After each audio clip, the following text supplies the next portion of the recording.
नमस्कार, बहुत स्वागत है आप सभी का। आप देख रहे हैं न्यूज इंडिया और आपके साथ मैं हूं मनीषा शर्मा। लेंसकार्ट विवाद को लेकर कथावाचक धीरेन्द्र कृष्ण शास्त्री ने अपने अंदाज में चेतावनी दी है। लेंसकार्ट पर हमला बोलते हुए बागेश्वर सरकार ने साफ शब्दों में कह दिया है कि ऐसी कंपनियों की सीधा पाकिस्तान का टिकट कटवा देना चाहिए। हिंदुओं की भावनाओं और उनकी विचारधारा को आहत और ठेस पहुंचाने वाली कंपनियों के लिए भारत में कोई जगह नहीं है। उनका बहिष्कार होना चाहिए, उन्हें लाहौर भगा देना चाहिए। दरअसल लेंसकार्ट ड्रेस कोड विवाद में देश भर में हिंदू संगठनों का पारा हाई है, चढ़ा हुआ है। अलग अलग राज्यों में हिंदू संगठन के कार्यकर्ताओं ने कंपनी के कर्मचारियों को तिलक लगाया और मंत्रोच्चारण कर उन्हें कलावा पहना दिया।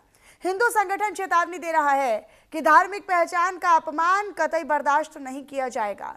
दरअसल लेंसकार्ट का सोशल मीडिया पर एक ग्रूमिंग पॉलिसी का दस्तावेज वायरल हो रहा है, जिसमें दावा यह किया गया है कि कंपनी कर्मचारियों को बिंदी, तिलक और कलावा पहनने से रोकती है, जबकि हिजाब और पगड़ी को कुछ शर्तों के साथ मंजूरी दे दी गई है।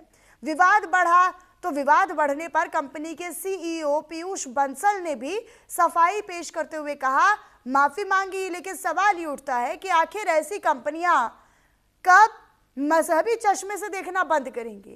पहले डिफेक्टिव पॉलिसी बनाना, फिर विवाद बढ़ने से माफी मांगकर पल्ला झाड़ लेना। बाबा बागेश्वर ने तो ऐसी कंपनियों को पाकिस्तान जाने का रास्ता दिखा दिया है, लेकिन क्या लेंसकार्ट इस विवाद से अपना नाता छुड़ा पाएगा? क्या ये विवाद उन तमाम कंपनियों को सबक सिखा देगा जो ड्रेस कोड की आड़ में ऐसी ऊल जलूल पॉलिसी बनाते हैं? वर्क प्लेस पर, यानी जहां आप काम करते हैं, उस स्थान पर धार्मिक सांस्कृतिक पहचान की आज़ादी को एक जिहादी चश्मे से देखने की आखिर ज़रूरत पड़ी ही क्यों? एक बड़ा सवाल है। और ये जो अंदरूनी पॉलिसी है, इसके लीक होने के बाद ये मामला लगातार तूल पकड़ता नजर आ रहा है। हिंदू संगठन और देश का एक हिस्सा इसकी आलोचना कर रहा है, इसकी निंदा कर रहा है। उसका नाम लेंसकार्ट। उसने बोला है अपनी कंपनी के वर्करों को कि हमारे यहां कोई तिलक लगा के नहीं आ सकता, मंगलसूत्र पहन के नहीं आ सकता, सिंदूर लगा के नहीं आ सकता। ठटरी के बरे नक्कटा, तू अपनी कंपनी लाहौर में खोल ले, भारत में काहे को मर रहा है? आगी के लगे तेरो कक्का को भारत है का? हाँ, हमारे तो बाप का भारत है। हाँ, जिनको तिलक से, चंदन से, बंधन से, राम से, श्याम से, हनुमान से, बाबा बागेश्वर से दिक्कत हो, वो पतली गली लाहौर खिसक लें। हाँ, और लेंसकार्ट वालों से भी कहेंगे, बेटा गड़बड़ हो गए हो तुम, अभी भी मौका है, सुधर जाओ, वरना भारत को कानून सुधार भी देता है। और यूपी में पुलिस तो वैसे ही फेमस है। हाँ, वैसे ही फेमस है, गाड़ी पलटाई जा।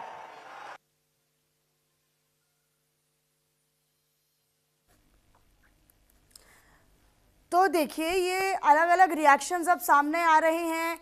तिलक कलावे को ना, तो हिजाब को हाँ, लेकिन हाँ क्यों?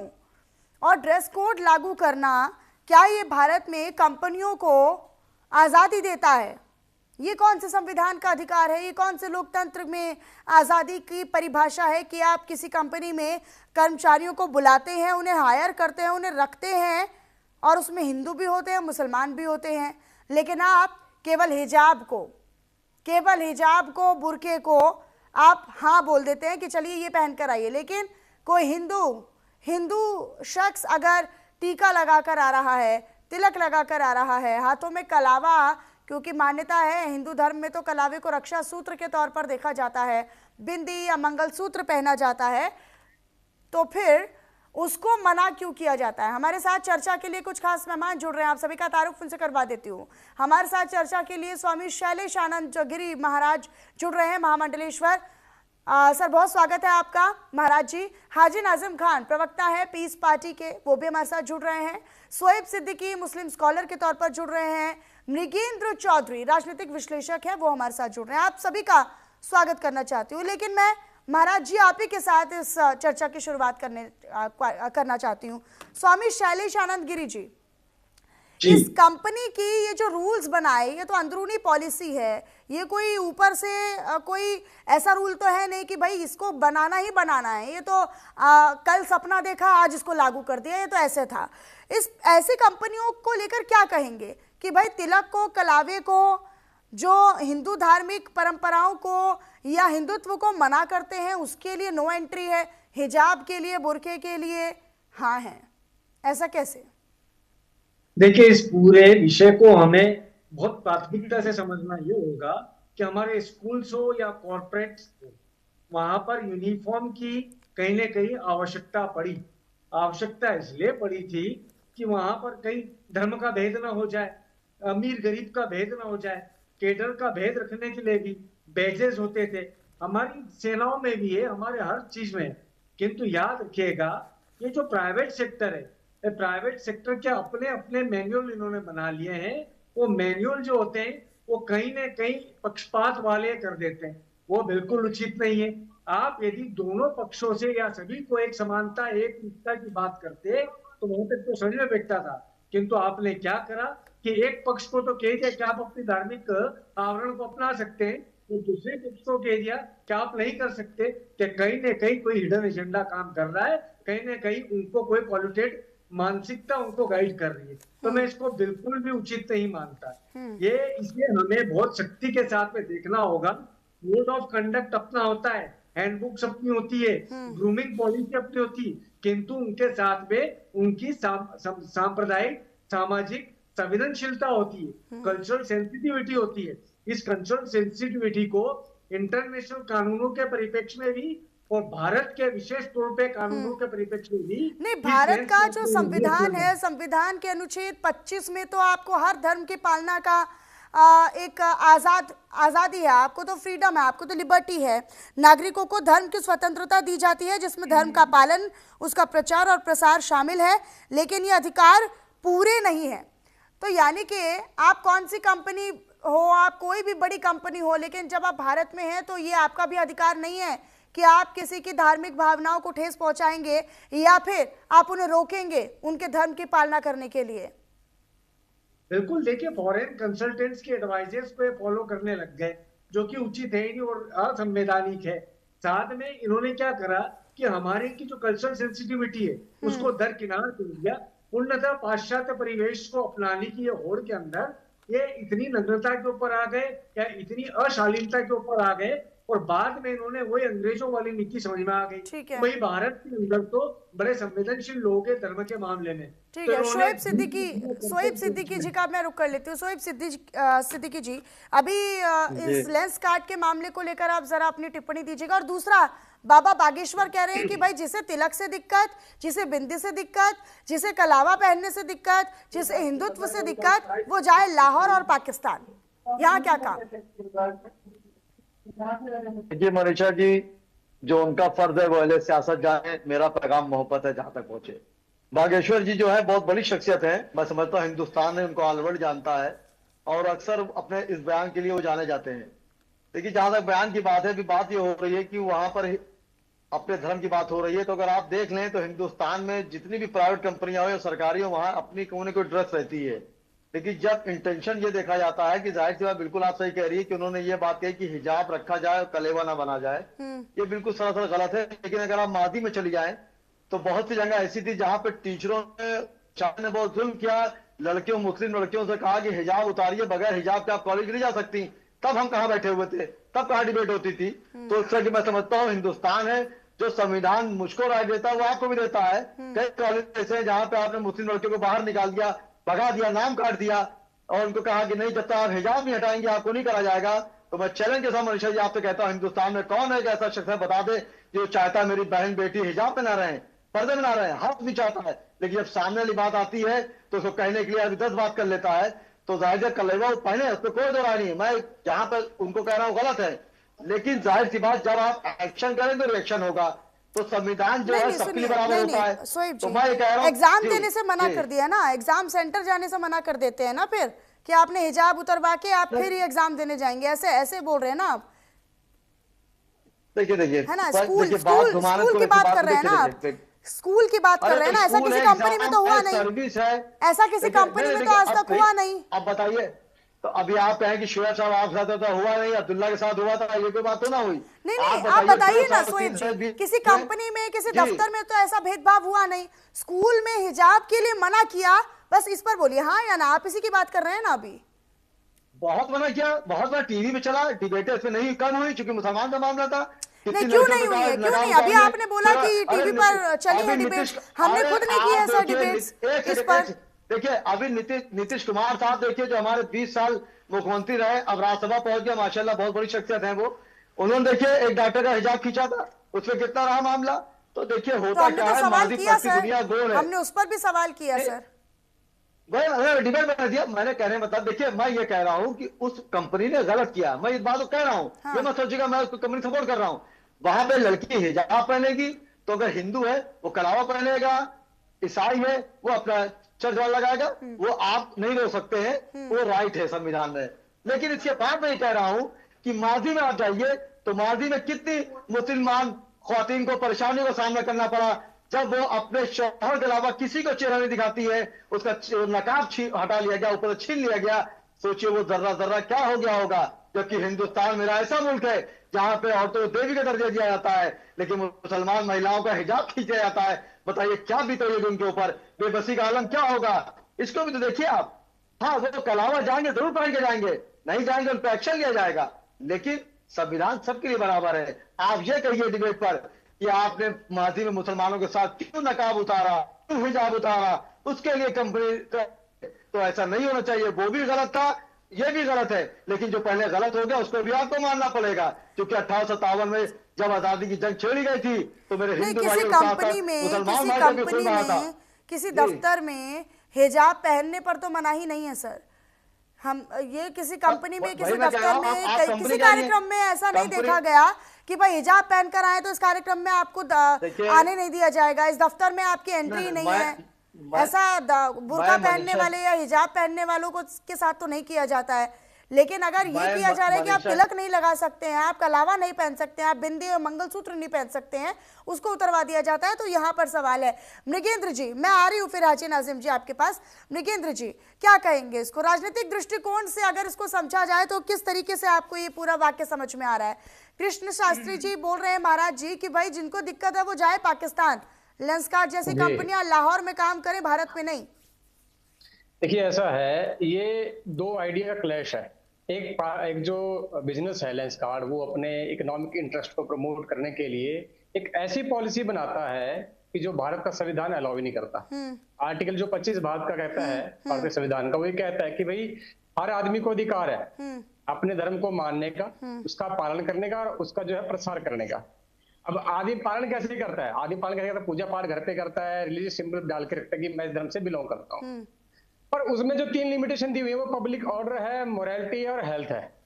अब आप मुझे ये बताइए, कलावा बांधने से ऐसी कौन सी सिक्योरिटी थ्रेट आ गई है लेंसकार्ट को कि भी वहां पे कोई डिस्ट्रप्शन हो जाएगा, या सिंदूर लगाने से ऐसा क्या हो जाएगा कि वहां पे कोई को खतरा है? तो देखा जाए ये पॉलिसी बिल्कुल फॉल्टी है, क्योंकि लेंसकार्ट जो है वो इंडिया में ये इन्वेंट इन्होंने किया था 2010 के अंदर। तो इसके लगभग जो है 2400 से ज्यादा जो स्टोर है इंडिया में है। अब ये ग्लोबल प्रेजेंस अपनी बढ़ाना चाहता है। जापान में इसके वैसे ही जो 350 स्टोर बने हुए हैं, थाईलैंड की साइड भी काफी है इसके, पर मिडिल ईस्ट में इसके स्टोर बहुत कम है, लगभग 40 है। तो ये फोकस कर रहा है कि भी मैं जो है सऊदी अरेबिया या उधर यूएई है, दुबई के अंदर जो है ये अपने स्टोर बढ़ाना चाहता है। तो इसने जो है उस चीज को ध्यान में रखते हुए फॉल्टी पॉलिसी बना दी। और जहां पर इसने भारत के, देखिए इसने संस्कृति का ध्यान तो रखा ही नहीं, कल्चर का तो ध्यान इसने रखा ही नहीं, इसको निगलेक्ट किया है। लोगों की जो कल्चरल जो बिलीव्स है उसको हम किया है, इन्होंने जो है उसको हम कह सकते हैं कि लोगों को परेशान किया है। इसके साथ साथ इन्होंने लॉ को भी जो है इन्होंने अवॉइड कर दिया एक तरह से। तो कहीं ना कहीं ये कानूनी तौर पे बहुत गलत फैसला था इसका। और अब ये वो बोल रहे हैं पीयूष बंसल पब्लिकली कि भी ये जो डॉक्यूमेंट है वो इंटरनल ट्रेनिंग डॉक्यूमेंट थी एचआर की। भाई आप ट्रेनिंग में भी अगर ऐसी बात बोल रहे हो ना तो वो भी तो गलत है ना। अगर आप बोल रहे हो कि वो एचआर पॉलिसी नहीं है, इंटरनल ट्रेनिंग डॉक्यूमेंट है, तो वो बात भी तो गलत है। आप कैसे ये बात कर सकते हो कि जो 3 लिमिटेशन है संविधान की, पब्लिक ऑर्डर, मोरालिटी और हेल्थ, वो कहां पर यहाँ पर आपकी शिफ्ट होने, आपकी कहां पे हो रही है, कहां दिक्कत आ रही है आपको, कहां पे आपकी सेफ्टी जो है कंप्रोमाइज हो रही है, कहां पे आपका पब्लिक ऑर्डर जो है कंप्रोमाइज हो रहा है? आप इसको जस्टिफाई कर ही नहीं सकते। केवल और केवल अपने बिजनेस को जो है मुस्लिम कंट्रीज में बढ़ाने के लिए ये अपीजमेंट जो प्रोपेगेंडा इस लेंसकार्ट ने चलाया था वो उस पर बैकफायर कर गया है। और उसने जो है इसमें करेक्शन करी भी है और माना भी है और एक्सप्लिसिटली कहा है कि हमारे से बहुत बड़ी मिस्टेक हुई है और हम इसको फ्यूचर में करेक्ट करेंगे। ऑलरेडी वो तो कह रहे हैं कि उन्होंने निकाल दी कि हमारी एचआर पॉलिसी है ही नहीं है, ये तो इंटरनल जो है ट्रेनिंग डॉक्यूमेंट थी एक। मतलब ट्रेनिंग डॉक्यूमेंट में भी आप कैसे एक्सेप्ट कर लोगे इसको, बताओ मुझे, ठीक है ना। तो कहीं ना कहीं गलती उन्होंने मान ली और उनको पता चल गया कि अगर बाहर पे बिजनेस करना है ना तो भारत के संविधान के हिसाब से आपको चलना पड़ेगा। और देखिए कोई भी व्यक्ति है ना, रिलीजन जो है उसकी पर्सनैलिटी का एक इंपॉर्टेंट पार्ट होता है। नहीं, कंपनियां अपनी पॉलिसी बना सकती हैं, शौक से बनाए। निजी कंपनियों के लिए कोई बहुत ज्यादा प्रेशर नहीं है। अगर आप अनुच्छेद 25 का भी जिक्र कर रहे हैं तो वो खास तौर पर राज्य सरकार के जो दफ्तर हैं उनमें पूरी तरीके से लागू होता है, लेकिन पूरी तरीके से इसको एक प्रॉपर डिस्क्रिमिनेशन नहीं कहा जा सकता अगर इसे निजी कंपनियां अपनी तरीके से इसमें तब्दीली करती हैं। लेकिन हाँ, आप पॉलिसी बना सकते हैं, मनमानी नहीं कर सकते हैं, ये भी है। उसमें रहता है कि टाइप ऑफ जॉब क्या है। जैसे आर्म्ड फोर्सेज है, हाँ। जो आर्मी में लोग ज्वाइन करते हैं, एयरफोर्स में है, वहां पे पहले ही लिखा होता है जब आप ज्वाइन करते हैं कि आपको सिंबल यूज नहीं करने हैं, क्योंकि दैट रिलेट्स टू जो है security of the nation, Bharat की सुरक्षा से संबंधित मैटर है। तो उसमें आप एक तरह से अलग अलग अपने सिंबल नहीं दिखा सकते हैं। पर ये जो लेंसकार्ट का काम है ये तो एक कमर्शियल एक्टिविटी है जहां पे लोगों ने आपसे चश्मे खरीदने हैं और आपने पैसे लेने हैं। हाँ। तो भी ऐसा कौन सा वहां पे थ्रेट है पब्लिक ऑर्डर को, मोरालिटी को या जो नेशनल सिक्योरिटी को कि आप ये चीजों अपने आप जो है वहां पे बॉस बन गए हो, खुद ही आप कानून बन गए हो, खुद ही आप जो है कोर्ट बन गए हो, अपने फैसले सुना रहे हो। तो ऐसा भारत में नहीं चलता है। सरकारी जो दफ्तर है जहां पर भी सिक्योरिटी से रिलेटेड सर्विस नहीं होती है वहां पर भी लोग जो है अपने रिलीजियस जो सिंबल है जो कि उनके रिलीजियस प्रैक्टिसेस का एसेंशियल पार्ट है, जैसे हिजाब है, ठीक है, तो वो डाल सकते हैं, उसको आप रोक नहीं सकते। ये संविधान में एक्सप्लिसिटली लिखा हुआ है। सोएब जी कह रहे हैं कि फिर क्या हो जाता है जब हिजाब उतरवा दिया जाता है। उन्होंने नीतीश कुमार का जिक्र किया, बिहार के पूर्व मुख्यमंत्री की, उन्होंने तो हिजाब उतार दिया। फिर उस पर उनका जवाब ये है कि जब वो बच्चे एग्जाम देने गए थे तो वहां पे एक एप्रीहेंशन था कि लोग जो हिजाब के अंदर कोई इलेक्ट्रॉनिक जो है इंस्ट्रूमेंट ना छिपा ला जाए और एग्जाम में जो है वो नकल कर सकते हैं। तो उस समय पर आपकी अंगूठियां, घड़ियां, कलावतें तो सब उतरवाया जाता है। वो एग्जाम के लिए, वही मैं कह रहा हूं कि आप कर क्या रहे हो उस टाइम पे, वो टास्क क्या है, सिचुएशन क्या है, आप किस काम के लिए वहां पर जा रहे हो, उसके हिसाब से डिसाइड कर किया जाता है कि आपको जो रिलीज सिंबल उस समय डालें। और एग्जाम को 2-3 घंटे का होता है ना, उसके बाद आप घर चले जाते हो। दूसरा, लेंसकार्ट को अगर ऐसा करना है तो पहले जब वो रिक्रूटमेंट करता है अपनी पॉलिसी डिक्लेयर करे कि कोई भी व्यक्ति अगर लेंसकार्ट ज्वाइन करता है वो रिलीज सिंबल यूज नहीं कर पाएगा। तो अगर ऐसी पॉलिसी करेगा ना, वो वैसे जो फॉल्टी होगी उसको कोर्ट में चैलेंज हो जाएगा, तो वैसे वो जो है वहां पर स्टक डाउन हो जाएगी। तो ये बिल्कुल जो है कानून के हिसाब से गलत फैसला है। और भाई साहब जो कह रहे हैं वो दो अलग अलग मैटर को, दो अलग अलग सिचुएशन को जो है मिक्स कर रहे हैं। दोनों का अलग अलग जो है कंटेक्स्ट है, हमें कंटेक्स्ट के हिसाब से चीजों को देखना पड़ेगा। जी बिल्कुल, ठीक है। मैं हाजी नाजिम खान जी आपका रुख कर लेती हूँ। हाजी नाजिम खान जी, फिलहाल इस फैसले को आप किस तरीके से देख रहे हैं और इसको लेकर हिंदू संगठनों का जो गुस्सा है वो सड़कों पर भी नजर आ रहा है। बाबा बागेश्वर कह रहे हैं कि भाई ऐसे लोगों को तो हिंदुस्तान में कोई काम ही नहीं है, ऐसे लोगों को पाकिस्तान चले जाना चाहिए। हाँ मनीषा जी, मेरी आवाज आप तक आ रही है? जी जी जी। हाँ मनीषा जी, देखिए अभी जिस तरीके से बागेश्वर धाम जी ने कहा कि जो लोग ऐसा करते हैं उनको लाहौर चला जाना चाहिए, और जो भारत के अंदर मुसलमानों को टारगेट करते हैं तो उन लोगों को कौन से देश में भेजना चाहिए जो हर वक्त मुसलमानों को कहीं ना कहीं हिट करते रहते हैं, एक नैरेटिव सेट करते रहते हैं। तो उनके लिए ऐसा कौन सा देश बनाया गया जहां उनको भेजा जाए? कौन कर रहा है नैरेटिव सेट?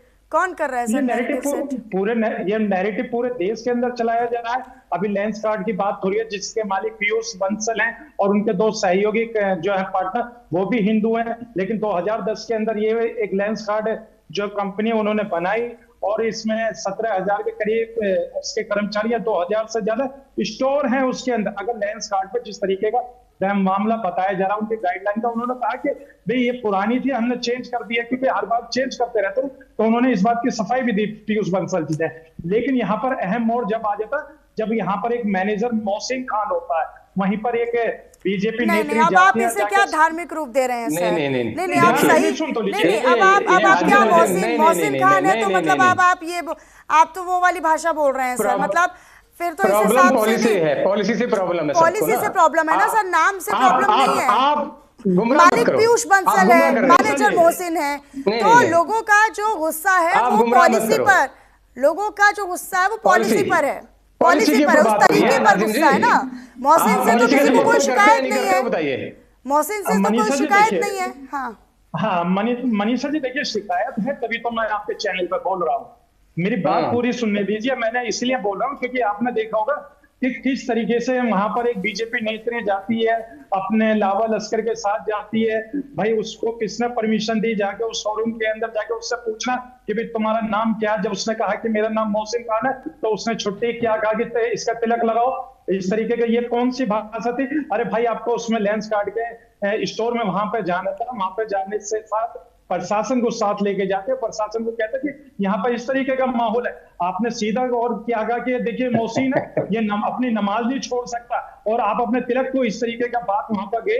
और ये मान के चलिए अगर वहां पर जिस तरीके से संगठन गए थे, अगर उस संगठन को लेकर अगर कोई भी ऐसा मामला हो जाता, संगठन वहां पर कोई अप्रिय घटना कर देता, तो वहां पे जिम्मेदार कौन होता? मनीषा जी उस बात पर भी गौर फिक्र करनी चाहिए। और देखिए रही बात ये, अभी गाजियाबाद के अंदर जब एक एग्जाम हुआ था, तो एग्जाम में वहां पर कुछ महिलाओं को रोका गया था, चेकिंग करी गई थी, उनका मंगलसूत्र भी कहते हटाने के लिए, और बहुत सारी बातें हुई थी। लेकिन उसमें नाम किसका आया था कि यहाँ पर एक मुस्लिम है प्रबंधक है, उसने सख्ती से नियम लागू कराई। गाजियाबाद की घटना भी जनवरी के आसपास थी।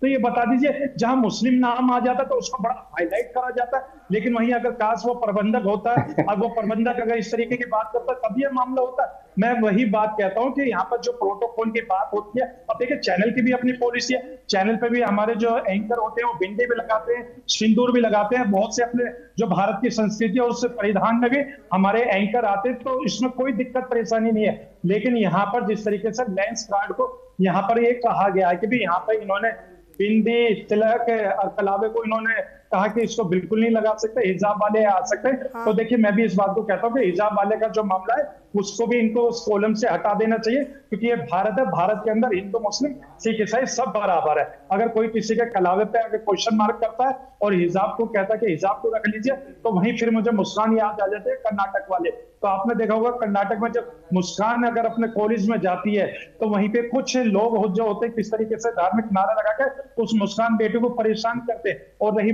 बात, अभी शोएब साहब ने एक बात क्लियर भी कर दी थी कि जब नीतीश जी का प्रोग्राम था, उस प्रोग्राम में एक प्रोटोकॉल भी था, प्रोटोकॉल में पहले ही बता दिया जाता है कि भी देखिए मुख्यमंत्री जी का प्रोग्राम है, आप बुर्खा पहन के मत आइए या आप हिजाब मत पहनिए, तो या आप कुछ भी जो भी उनकी गाइडलाइन होती है वो सब चीज बताई जाती है। लेकिन वहां पर क्या होता है, जब एक मुस्लिम महिला वहां जाती है मुख्यमंत्री जी के सामने, तो मुख्यमंत्री जी उनका हिजाब जो है यानी नकाब जो उसका नीचा कर देते हैं। सोचिए मुस्लिम बहन या मुस्लिम समाज पे कितना असर पड़ा होगा इस बात को लेकर।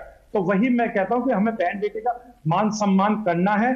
और एक चीज और देखी होगी मनीषा सर, जी, आप उस बात को महज यहाँ से इस पॉलिसी से नहीं जोड़ सकते हैं ना। मैं शोएब जी को भी सुन रही थी, उन्होंने भी यही एग्जाम्पल दिया कि भाई पूर्व मुख्यमंत्री ने बुर्का हटा दिया, भाई उनको लेकर उनको खामियाजा भुगतना पड़ा, उनकी राजनीतिक किरकिरी हुई ना वहां पर।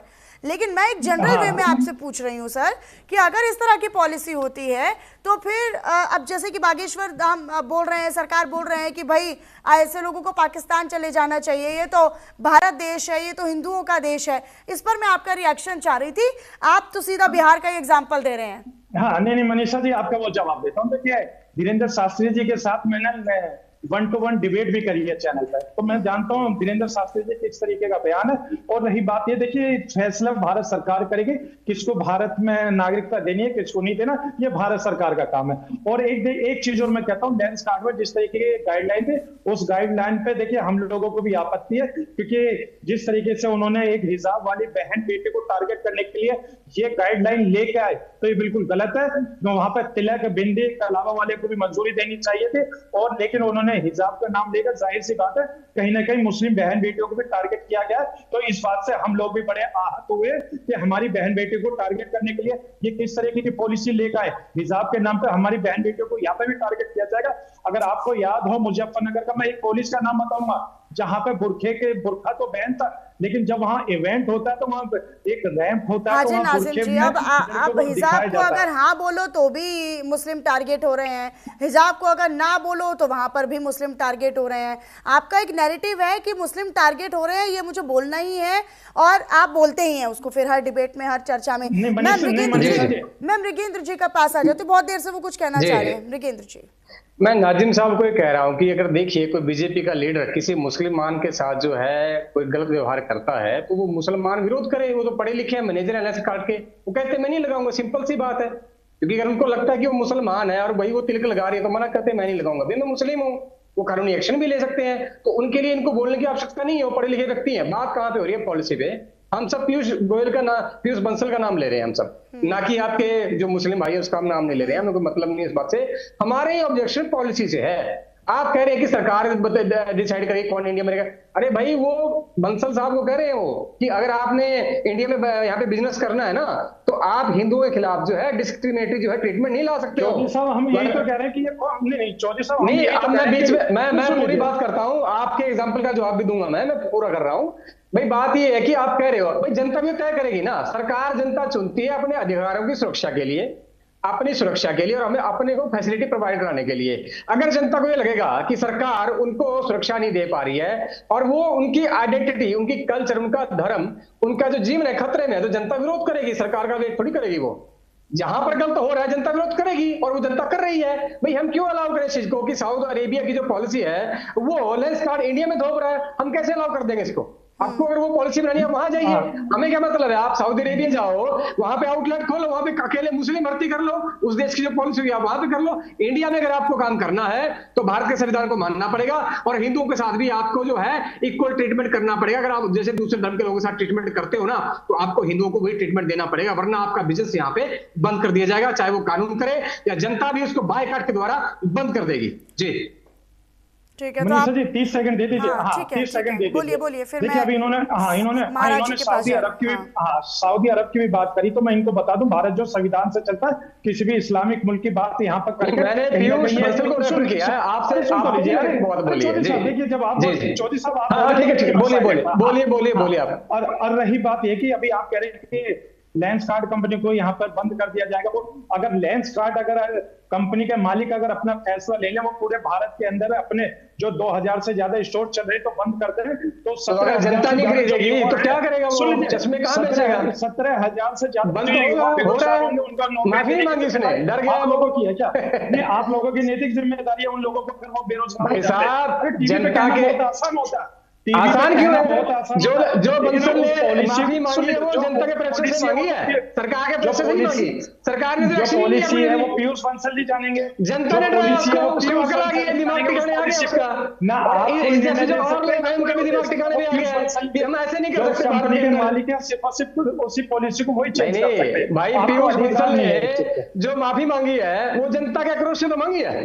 सरकार ने क्या एक्शन ले लिया उसके ऊपर मुझे बताइए आप। जनता तो वही जनता जागरूक है, जनता जागरूक है। आप समझे, मैं ये कह रहा हूँ कि आप है ना पीयूष बंसल जी का विरोध करते करते हम 17,000 से ज्यादा कर्मचारी उनका विरोध कर बैठे हैं आप लोग। और जो पीयूष बंसल 80 करोड़ जो हिंदू उनका विरोध कर रहा है वो आप बर्दाश्त कर रहे हो। 17,000 की बात कर रहे हो। इतने सारे हिंदू जो है वो कहाँ जाएंगे? वो 17,000 क्या हिंदू तिलक लगाने नहीं दे रहे हो, ये कैसे लाओगा बताइए मुझे। आपने तो तिलक लगा नहीं, आप 17,000 कर्मचारी की बात कर रहे हो, बाकी जो 80 करोड़ हिंदू है वो कहाँ जाएंगे? मैं कह रहा हूँ अरे 17,000 कर्मचारी कोई 80 करोड़ से ज्यादा ही है, 100 करोड़ लगा लीजिए, वो कहाँ जाएंगे? तो आप इसका मतलब भाई ये क्या है?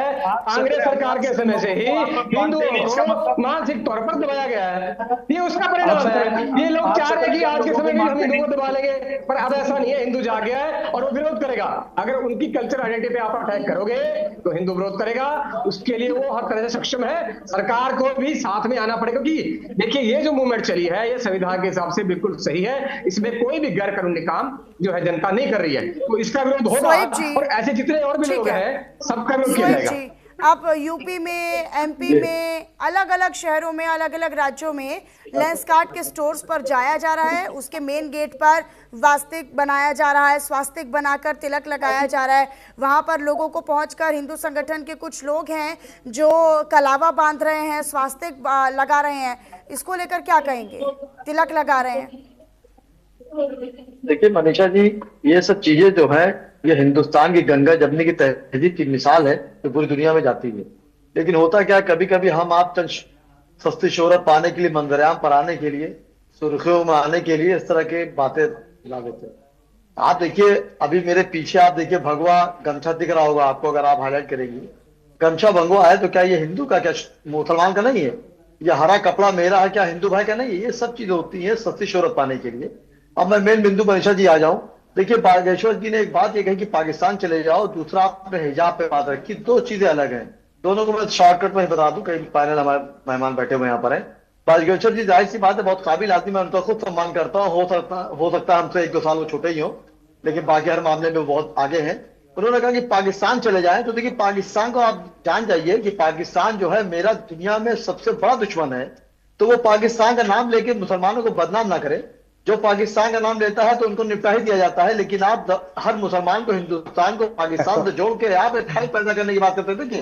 देखिए जवाबी कार्य करने आया हूं मैं, आपके बहुत खामोश सुन रहा था। और मनीषा जी एक चीज बहुत बारीकी होती है कि समझदार वही होता है जो सबको सुनने के बाद बोले, तो उसमें पॉइंट भी मिल जाते हैं। तो वो पाकिस्तान के नाम ले, वो मेरा दुश्मन है, मैंने हमेशा आपसे बात कही। और एक सेकंड सुनिए, बात मुकम्मल हो जाए, उस बात को जवाब दे दीजिए ना।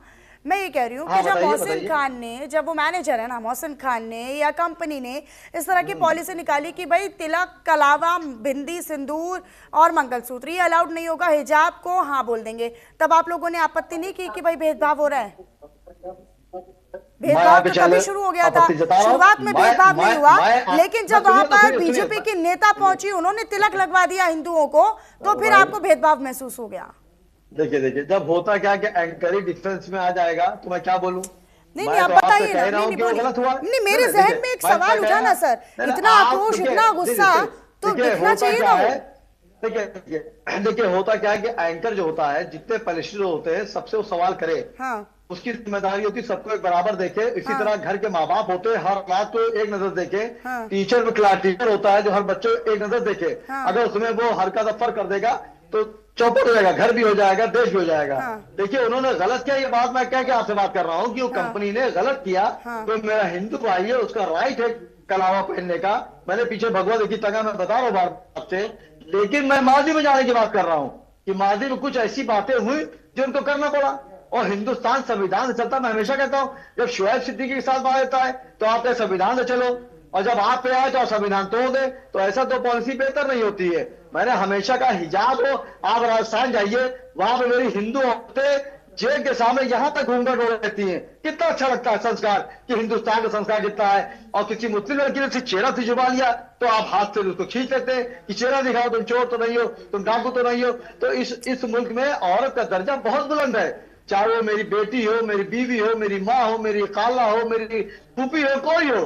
तो इस तरह मैं चाहता हूँ सस्ती शोहरत पाने के लिए। और बागेश्वर जी का मैं सम्मान करता हूँ, लेकिन वो अक्सर ऐसी टिप्पणी देते हैं, पाकिस्तान चली जाए, अरे आप बांग्लादेश चली जाए, सऊदी चली जाए, ईरान चली जाए, आपने सिर्फ पाकिस्तान का नाम ले लिया क्योंकि पाकिस्तान नाम आप लेके खाए पैदा करना चाहते हैं। जिसको यहाँ मैंने हमेशा कहा कि एक आरजू नहीं है, आरजू तो ये है लाकर जरा सिरक दो खाके वतन कफन में। पाकिस्तान मेरा दुश्मन था, दुश्मन है, दुश्मन रहेगा। लेकिन मैं सफाई देते 47 से लेके 2026 आ गया, लेकिन आप पाकिस्तान का रोल हो रहे हैं, उससे अंत क्या मतलब भाई? धुरंधर 2 मैंने देखी, धुरंधर 1 मैंने देखी, अब मैं कहां से सफाई दूं? क्या जान दे दूं? आपने जो फॉलो किया, नमाज रोड पे ना पढ़ो, मैंने योगी जी का इस्तकबाल किया, मैं नमाज नहीं पढ़ता। मेरे मौलाना काशिफ फरंगी मेरी साहब ने कहा देखने से किसने मना किया सर? एक सेकंड, मैं आपको बता रहा हूं, मैं कितनी सफाई दूं? मुसलमान तो सिर्फ सफाई दे रहा है। मौलाना काशिफ साहब ने मंत्राम बात कि योगी जी ने ये ऑर्डर रखा है, इसका मैं सम्मान करता हूं। आप लोग पहले आ जाइए, और जो लोग नहीं आएंगे दोबारा नमाज हो जाएगी, तो नहीं होगी, मैं फॉलो कर रहा हूं। लेकिन जब कभी मुसलमान की बात आती है उस पर डिबेटें नहीं किसी मेरे हिंदू भाई की आती है तो हो जाती है। और मैंने हमेशा कहा कि 80% मेरा हिंदू है, वो मेरा राम है। मैं 30% हूं, मैं उनका लक्ष्मण हूं। मैंने तो आपको राम मान लिया, अब आपके पाले में गेंद है कि आप हमें लक्ष्मण मान रहे कि नहीं मान रहे हैं। हमने तो अपने हिस्से की चीज आपको दे दी, अब आप अपने हिस्से से मुझे देते नहीं थे, ये आपका फर्ज है। और कंपनी के खिलाफ नमाज पढ़ने के लिए तो सर किसी ने मना ही नहीं किया। नमाज पढ़ने के लिए तो कभी किसी ने रोका टोका मैं फॉलो भी करता हूँ, मैं फॉलो भी करता हूँ। देखिए मैंने फॉलो, मेरे कई ऐसी मस्जिदें लखनऊ में हैं हाँ। जहां पर जुमे की नमाज 2-2 होती है। नाज़रीन साहब बैठे बताएंगे। इसलिए क्योंकि हमारे नबी ने फरमाया है जिस मुल्क में रहो उसकी वफादारी करो, उसके कानून को फॉलो करो, उसके कानून को फॉलो करना आला ईमान है। मैं रोज पर नमाज नहीं पढ़ता हूँ, मैं 4 वक्त नमाज नहीं पढ़ता हूँ, जब कानून बन गया उसको फॉलो कर रहा हूँ। लेकिन मैं ये कह रहा हूँ हिजाब भी जो होना चाहिए, तलावा भी होना चाहिए। लेकिन हिजाब में उतार रहे लोग मंदिर आम पर, बहन बेटियों के साथ बदतमीजी की जा रही है, तब इस तरह की बातें नहीं आती हैं। लेकिन इस तरह की बातें आने पर होती हैं, दोनों चीजें गलत है। देखिए सिक्के के 2 पहलू होते हैं। अगर आपको सुबह का मजा लेना है तो रात से गुजरना पड़ेगा, अगर आपको सुख भुगतना है तो दुख झेलना पड़ेगा। मेहंदी जो होती है पेड़ में लगेगी, सूख जाएगी, जब पत्थरों के नीचे आके पीसी आएगी तब वो निखार उसका आएगा। तो मैं सबसे एक बात कहने के बाद बात कर दूंगा कि हिंदू दिखाई दे कि मुसलमान दिखाई दे, आंखें तरस रही कि इंसान दिखाई दे। सड़कों पर नमाज पढ़ेंगे तो वो अलाउड नहीं होगा। सड़कों पर नमाज पढ़ेंगे, सड़कों पर नमाज पढ़ेंगे तो वो अलाउड नहीं होगा। पार्क में आप नमाज पढ़ेंगे तो वो अलाउड नहीं होगा। खुले मैदान में अगर आप नमाज पढ़ेंगे तो अलाउड नहीं होगा। अब आप इसको अगर ये कह दे कि भाई हमारे लिए रूल लेकर आ गए हैं तो हम तो रूल को फॉलो कर रहे हैं, तो फिर नहीं आप ये बताइए ना कौन सी हनुमान चालीसा मैदान में पढ़ी जाती है, कौन सी हनुमान चालीसा किसी पार्क में पढ़ी जाती है, सड़कों पर पढ़ी जाती है। अब उसके लिए अगर रूल बना दिया तो फिर आपको आपत्ति हो गई है। कोई आपत्ति, मैंने कहा ना कि हमारे मुख्यमंत्री जी ने कानून बनाया, मैं उसको फॉलो कर रहा हूँ। मैं डिफेंस की बात कर रहा हूँ, मैं अटैक कर ही नहीं रहा हूँ। मैं कह रहा हूँ मैं तो इससे ही बोल रहा हूँ। मैं कह रहा हूँ जब से कानून बना मैं नमाज बाहर पढ़ते ही नहीं हूँ। जो एक आध पढ़ते हैं उनके साथ अंजाम क्या होता है आपको मालूम ही है। क्या अंजाम होता है सर?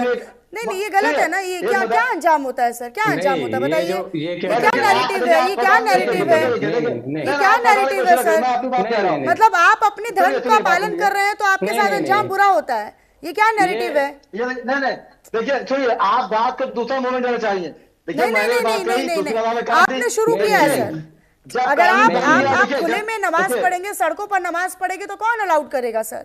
इसके लिए तो रूल ही बनाना पड़ेगा ना। ऐसे तो सब आ जाते हैं, ऐसे हिंदू संगठन अपने ढोलक मंजीरे लेकर आ जाते हैं सड़कों पर, तो फिर ये कैसे? ये कानून व्यवस्था भी नाम की कोई चीज होती है ना सर। अब उसको लेकर आप रूल का पाठ पढ़ाने लगेंगे कि हमारे लिए रूल बना दिया गया, तो आप इससे क्या सिंपैथी क्रिएट करना चाहते हैं, सिंपैथी लेना चाहते हैं? कुछ नहीं, सुनिए मेरी बात देखिए। या फिर आप ये बताना चाहते हैं कि सरकार सिर्फ मुसलमानों के लिए रूल बना रही है?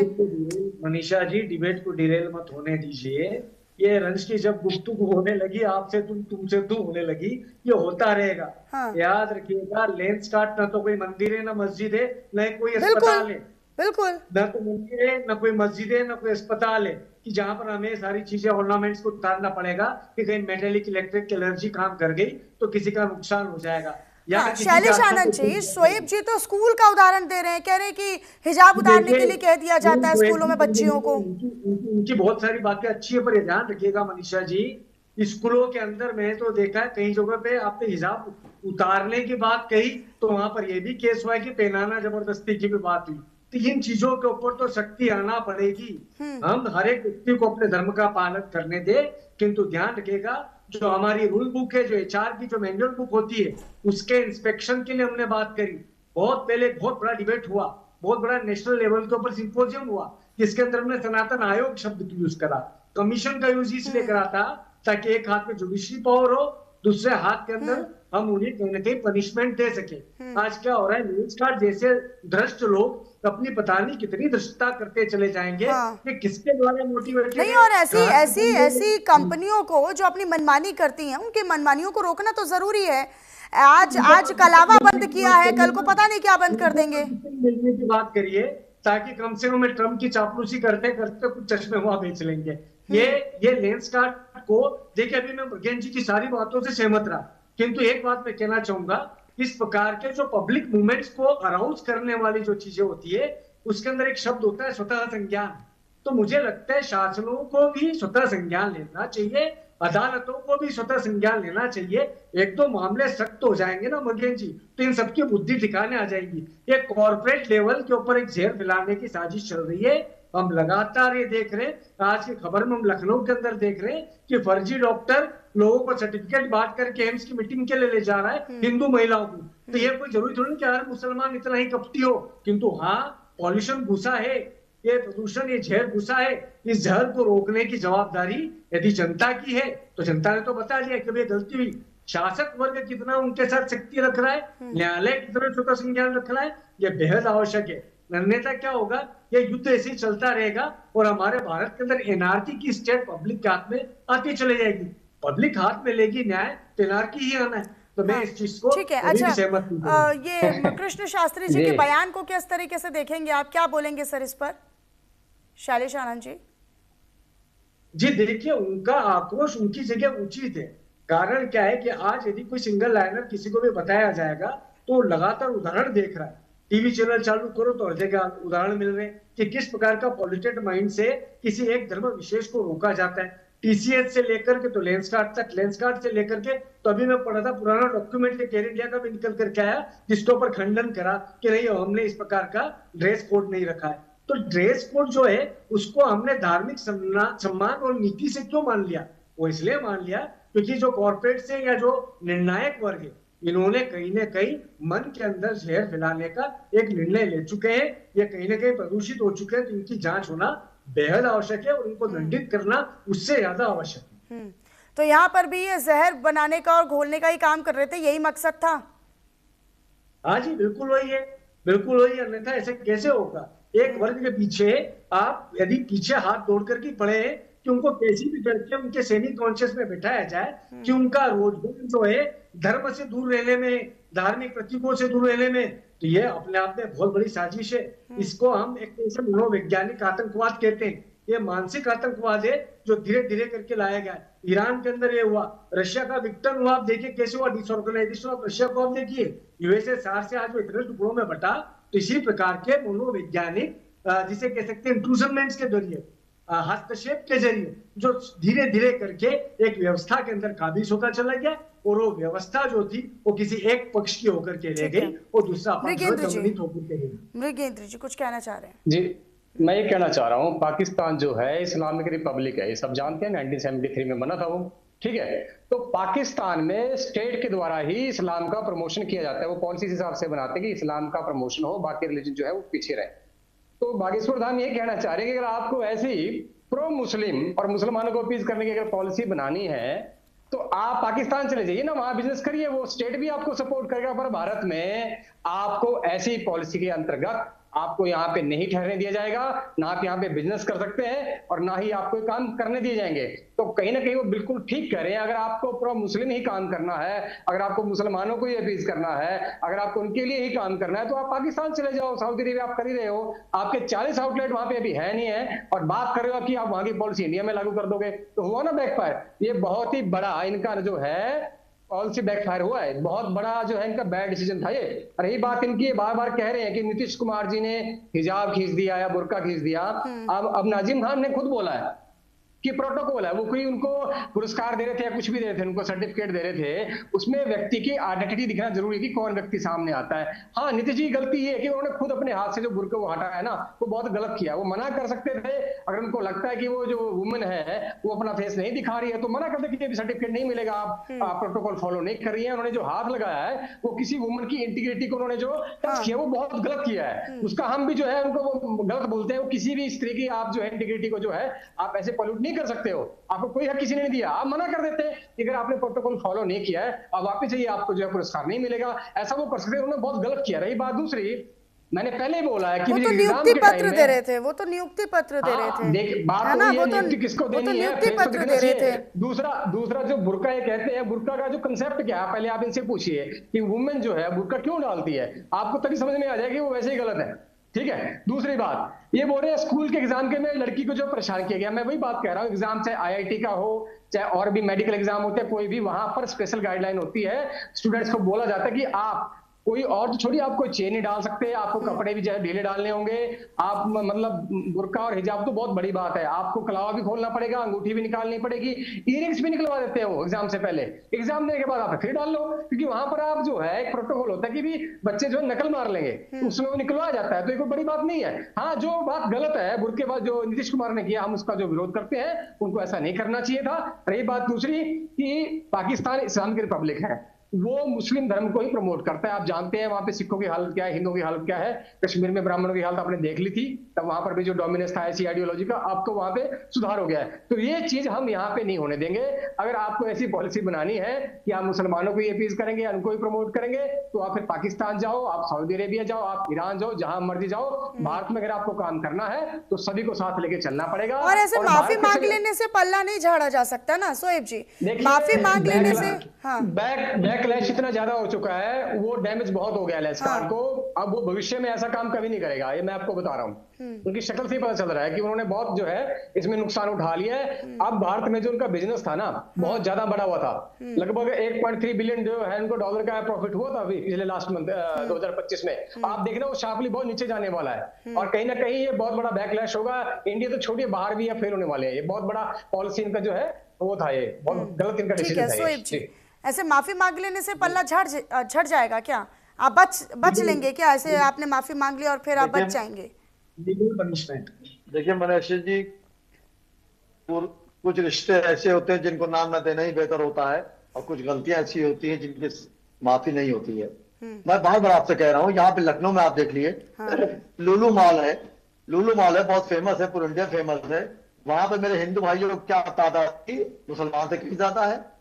मैं ये बात कर ही नहीं रहा हूं, मैं कह रहा हूं कोई भी कंपनी है तो सजा मिल गई। जैसे भाई साहब ने कहा, मैं आपकी बात एग्री करता हूं, जो सच है मैं सच कहूंगा, चाहे अदालत हो या जंग का मैदान, उस कंपनी सजा मिल गई है। कोई कंपनी भी हो, चाहे सरकारी या प्राइवेट हो, वो किसी को अपने धर्म के हिसाब से जीने का या पहनने के लिए नहीं मना कर सकता। हाँ, ड्रेसें होती है, ड्रेस आपको चेंज करनी पड़ेगी, लेकिन जो आपके धार्मिक मामले है उसको आप नहीं हटा सकते।